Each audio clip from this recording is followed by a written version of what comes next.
everyone, my name is Michael Teske, and welcome to my course, Implementing Host Security in Microsoft Azure.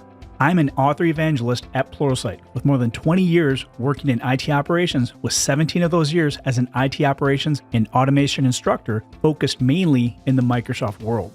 Endpoint security is critical to any organization, both in the data center and on the desktop.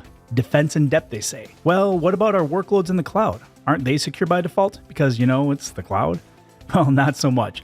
The customer bears the responsibility of moving the right levers and configuring the right services properly to better secure their resources. In Azure, Microsoft is responsible for making sure the lights are on in their data center and the platform itself is available and secure. But it's up to you to secure your own hosts. No worries though, Azure has plenty of resources for you to get the job done, and that's where we're going to start today.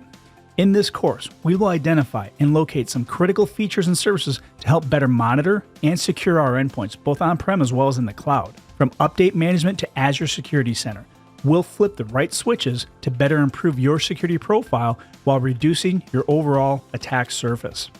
Some of the major topics that we will cover include identifying the resources available to you in Azure. We'll look at Azure Update Management, Azure Security Center, as well as Azure Policy and Azure Monitor.